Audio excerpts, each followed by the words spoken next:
जयकारा पौना हरि जी दा बोल सच्चे दरबार की जय।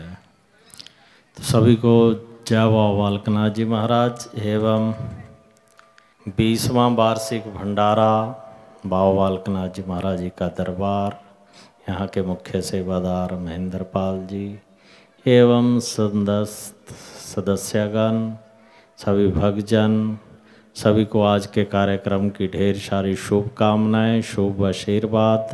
तो जैसा कि आप देख रहे हैं बाबा बालकनाथ जी महाराज जी का जो प्रचार प्रसार हर जगह बढ़ रहा है।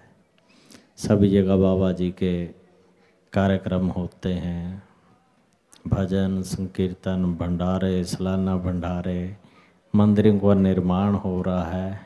तो इसके पीछे जो है आप सभी जानते हैं बाबा बालकनाथ जी महाराज बाल रूप देवता हैं, कलयुग अवतार हैं। अगर कलयुग में पहले अवतार किसी को अभी माना जाता है तो बाबा बालकनाथ जी को माना जाता है और बाल रूप देवता हैं। तो उनकी सबसे खूबी यही है कि जल्दी प्रसन्न होते हैं। तो जिस की जो भी कामना होती है, क्योंकि बाबा बालकनाथ जी हमें हर तरह की धन दौलत ऐश्वर्य समृद्धि इत्यादि सभी चीज़ें प्रदान करते हैं, लेकिन उसके पीछे हमारी आस्था हमारा विश्वास कितना प्रगाढ़ है वो होना जरूरी है। तो अखंड विश्वास श्रद्धा के साथ माने, और जितनी भी धन दौलत पर ऐश्वर्य आदि समृद्धि जो है उनको मानने से पूजने मात्र से मिलती है। और जितने भी रोग दोष भय विकार इत्यादि पाप हैं उनकी पूजा अर्चना, बाबा जी का चालीसा पाठ है, धूप दीप नैवेद्य इत्यादि करने से उनके धोने की जो विभूति है वो मस्तिष्क में लगाने मात्र से, खाने मात्र से विभिन्न दोषों का नाश होता है।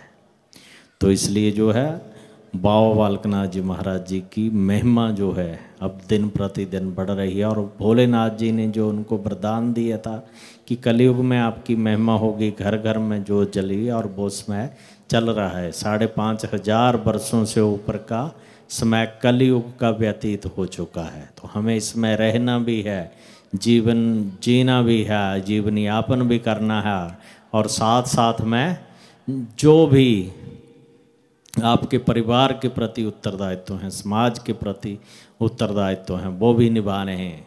और आज के समय में सबसे बड़ी जो चुनौती है बच्चों को अच्छे संस्कार देना, संस्कारित करना, वो बहुत ज़रूरी है। क्योंकि आपकी दौलत जो है वो वही है, औलाद ही है। इंसान औलाद सुख से ही सभी सुख मानता है, और औलाद के दुखी होने से ही सभी दुखों को मानता है। तो सुखी हम तभी हो सकते हैं कि हमारे बच्चे संस्कारित होंगे, हम उन्हें अच्छे संस्कार देंगे। क्योंकि परिवार से ही जो है हमारे संस्कार जो है, मर्यादाएं जो है, परंपराएं जो हैं, देव परंपराएं हैं, गुरु परंपराएं, वो हमें खुद ही उनको बच्चों को देने पड़ेंगे। क्योंकि परिवार से ही चलते हैं। क्योंकि परिवार में जैसा माहौल होगा वही बच्चों पर उसका सीधा असर पड़ता है। तो जब भी आप कहीं धार्मिक स्थान पर जाएं, पूजा पाठ करें, तो छोटे बच्चों को साथ जरूर लगाएं, उनको लेकर जाएं, दिखाएं, बताएं उस मार्ग पर, तभी वो चलेंगे। क्योंकि जो हमारे आसपास माहौल है उसका अनुसरण जो है बच्चे जल्दी करते हैं। कुछ चीज़ें जो है घरों में और बाहर हमें सिखानी नहीं पड़ती बच्चों को। उसका कारण ये है क्योंकि वो देख के ही उन चीज़ों को जो है अनुसरण करते हैं। तो इसलिए अच्छे संस्कार देना बहुत ज़रूरी है। ऐसा नहीं है कि शिक्षा दें, अच्छे हम कॉन्वेंट स्कूलों में पढ़ाएं बच्चों को, अंग्रेजी शिक्षा दें, दूसरी दें, तो वो इतना ज़्यादा ज़रूरी नहीं है जितना कि उसके साथ साथ संस्कारित तो होना। शिक्षा बहुत ज़रूरी है, ये ज़रूरी है, लेकिन उसके साथ अच्छा इंसान भी बनाना है, अच्छे संस्कार देना है, माता पिता की सेवा करना है, बुजुर्गों का आदर करना है, आए गए का आदर पानी सब कुछ जो भी है वो हम परिवार से ही बच्चों को सिखाते हैं। तो बच्चों को अच्छे संस्कारित करें, माता पिता की सेवा करें। क्योंकि जो आप आज के समय में रह रहे हैं, क्यों आज के समय में देखने में यही आता है सब जगह कि इंसान जो है एक दौड़ लगी हुई है, उसमें भाग रहा है, बस चल रहा है। ये भी कर लें कि बड़े बड़े घर हो रहे हैं सबके, लेकिन रहने वाले उसमें 2, 3, 4 ही लोग हैं। उसमें अतिथियों के लिए जगह नहीं है, माता पिता के लिए जगह नहीं है। तो उन विशालकाय जो है घरों का आप क्या करोगे?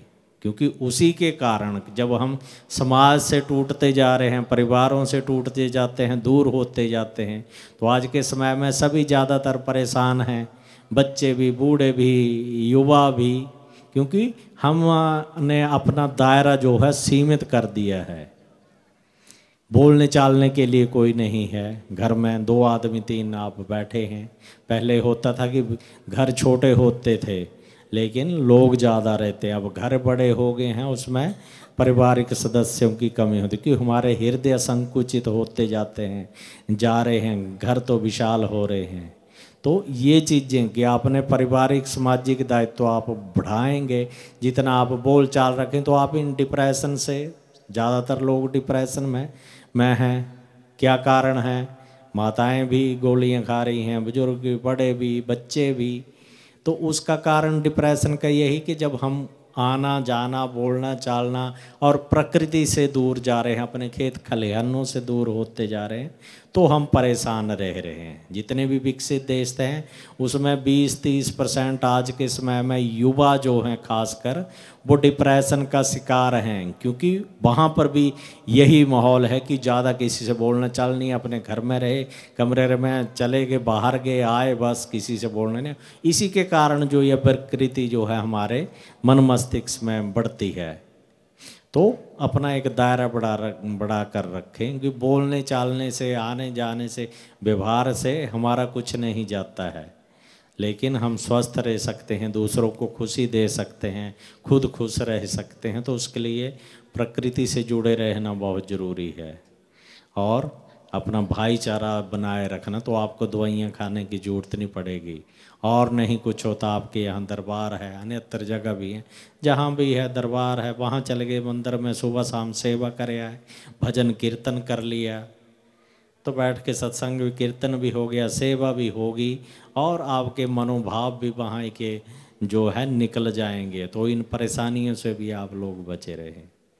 तो इसलिए जो है बाकी जो है घर में आप बाबा जी का धूप दीप करें, बाबा जी का चालीसा है, उसमें पूजा पाठ पत्ती लिखी हुई है, नियम करें। और सबसे आज के समय में सबसे ज़रूरी जो है कि मानस हमें देह मिली है, मानव जीवन मिला है, और इसका एक मात्र लक्ष्य भी यही है, होना भी चाहिए कि भगवत प्राप्ति। तो भगवत प्राप्ति हमें तभी होगी जब हम नाम सिमरण करेंगे। तो बाकी सारी चीज़ें भी करते हुए नाम सिमरण पे, जप पे समय जरूर लगाएं, उसी से ही जो है हमारे कर्म जो है कटेंगे। अगला देह हमें जो मिलेगा वो भी इसी धर्म कर्म के आधार पर ही मिलता है।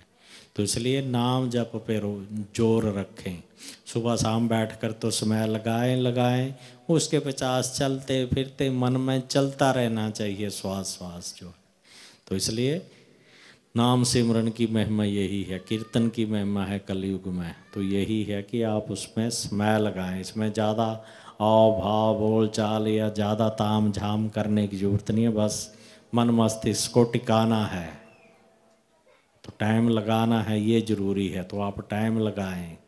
तो इसलिए सभी को आज के कार्यक्रम की बहुत बहुत शुभकामनाएं, बहुत बहुत बाबा बालकनाथ जी महाराज जी का आशीर्वाद, एवं जितने भक्तजन आए हैं और आपको भजनों से निहाल कर रहे थे भजन मंडली, तो उनको भी ढेर सारी शुभकामनाएं, उनके सदस्यों को भी, अन्यत्र जो भी सेवादार हैं सभी को ढेर सारी शुभकामनाएं, शुभ आशीर्वाद। जय बाबा बालकनाथ जी महाराज।